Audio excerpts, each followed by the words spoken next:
The new Nissan Z was a very controversial car when it launched a few years ago. But today, we're looking at the 2027 Nissan Z Nismo, and we're talking about the 5 things social media got wrong about the new Nissan Z. Number 5, the Nissan Z is too expensive for how much performance you get.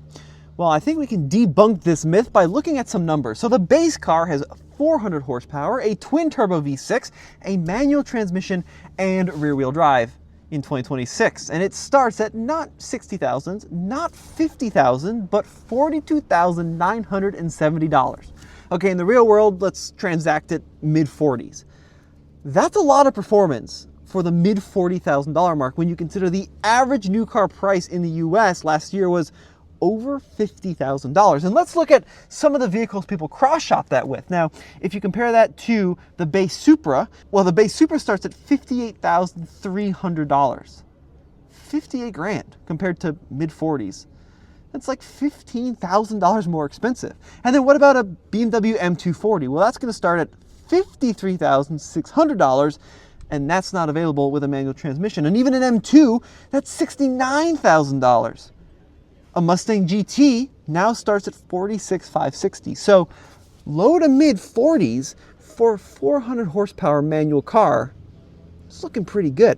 Now granted, that's the pricing model for the base sport model car. The Nismo is more expensive, starting at $65,750. That is still some $4,000 less than a final edition Supra. It's a lot less than an M2, and it's even less than a Mustang GT Dark Horse. And there are a huge number of differences between the Nismo and the standard Z. Let's actually talk to one of the men responsible for engineering this car. The thing with Nismo is that it wasn't just meant to be like a graphics package. It's like a truly one-off dedicated development experience. It's the same platform, but we really wanted to go to the next level to make a track performance ready vehicle. And so that means more power, it means more brake. We kept the Akebono calipers, but what we did was we brought in the 2-piece rotors from the GTR. And so stopping distances are about the same, but what we gained was temperature management. And so you don't have fade, you've got reliable performance, and it's really great for like a car that you're actually going to track. We make sure that if we're going to market this as a track-ready car, that we've actually validated it at a racetrack. Yeah. And so we use summer heat. We'd use a 30-minute attack time trial where we go out and we drive this continuously for 30 minutes to make sure that everything that we've put on the car holds up, and that's tires, brakes, that's cooling, transmission, powertrain, everything, so that it actually has the validation from our R&D department. Well, let's pop the hood, okay? Because there are some interesting things going on. Now on paper, the Nismo has 420 horsepower, which is 20 more than the standard car. That's right. And Christian, where is that power coming from?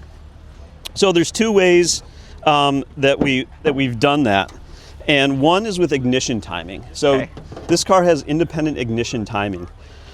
The base vehicle has one control module, and that basically controls all 6 cylinders. This one has independent control for each cylinder. And what that allows us to do is, because basically the plenum length is different for each cylinder and air arrives at each cylinder at a different amount of time, you have to ignite the spark differently.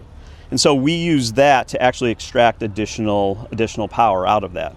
Now, to go along with that, we have to add additional cooling though too.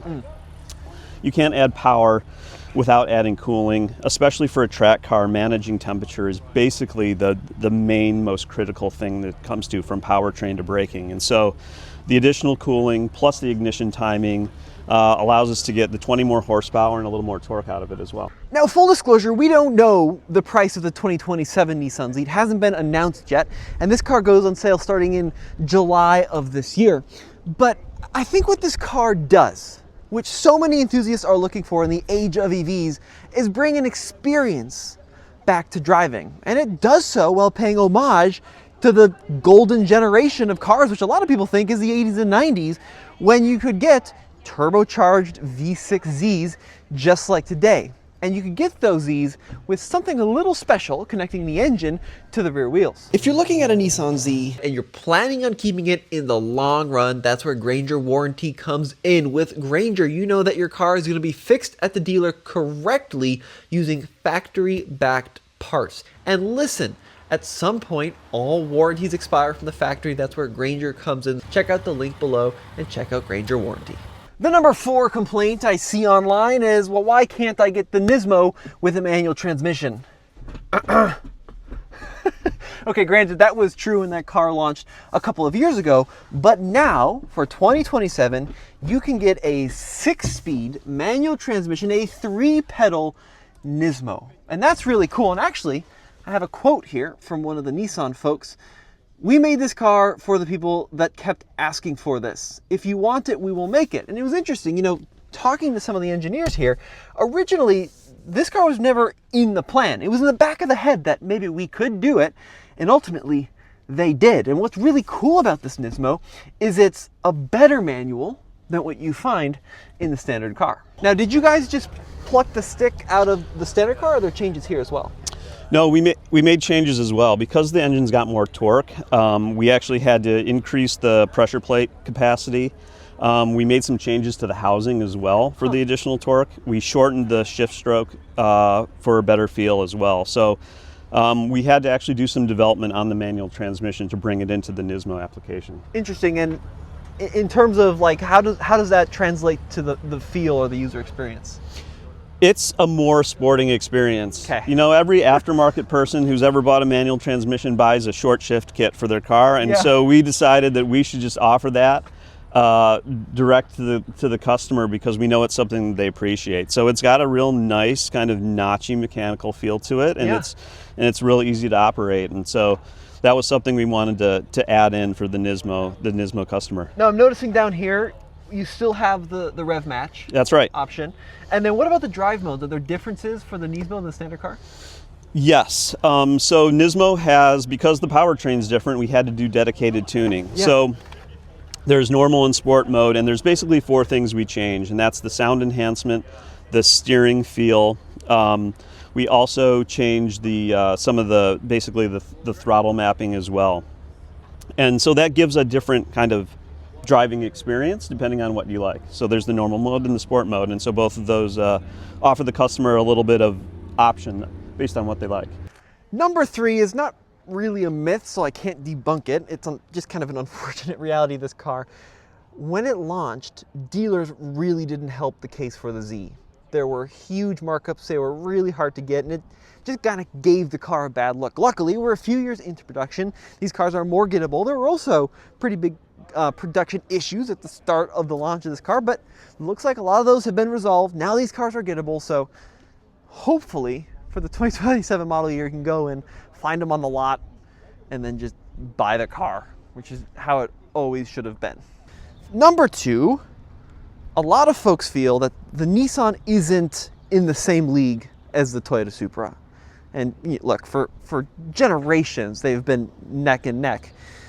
But if you look at the stats, the Nissan really is up there with the Toyota. And sure, it's a little bit heavy, but objectively, I think there is a very valid comparison to be made. And subjectively, you gotta give a lot of credit to Nissan for what they've done here. Because as phenomenal as a Supra is, and I do love a Supra, it's largely BMW based, B58 BMW engine, ZF 8-speed transmission, or now a manual. But the way you interact with the car, the infotainment screen, the buttons, the controls, they're straight from a BMW, which is fine. If you're gonna pull from a car maker, an inline-6 turbo BMW is great, but this is Nissan through and through. It's got its own unique character. You get into this car, you interact with a Nissan infotainment system and Nissan switchgear. And for better or for worse, I do really have to give Nissan a lot of credit. It's not a reskinned Subaru or an engineered BMW. It is a Nissan product with a Nissan flair. And that does really bring a lot of value to this car for me. We have 3 grades of Nissan Z, and each grade has its own dedicated suspension tuning. Wow. Which is kind of unusual, but this is meant to be a track-focused car, so it's a little firmer, the turn-in's sharper, the response is better, the steering feels a little different, and overall it's kind of a more energetic tuning, maybe a slightly less comfort, but in the spirit of offering a more aggressive car.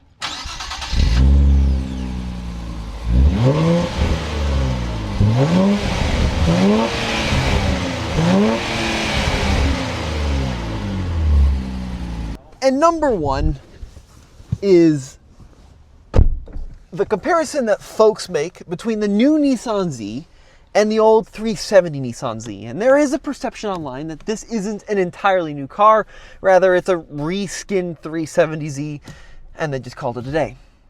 Now, there are carryover bits between the new Z and the old Z, sure. But I would also counter that by saying every new generation of a car is fundamentally based on the old one.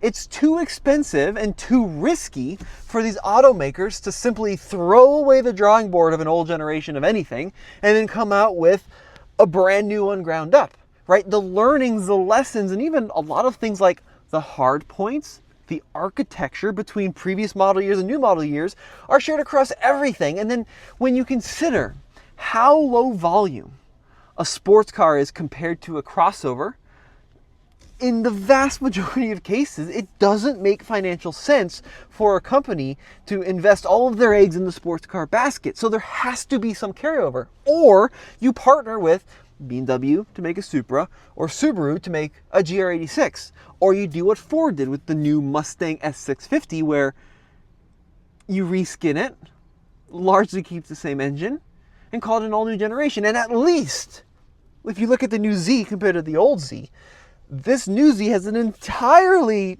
different engine and experience than the old one, with 2 added turbos. And everybody now is obsessed with bringing back buttons. Well, this car has buttons for not only the infotainment, for the climate control, for the sport shift, for the trunk release, right? It's very mechanical feeling. And yeah, stuff like the door handle is pretty reminiscent of a 370Z, but at least it means we get an all new sports car, right? With true Nissan DNA.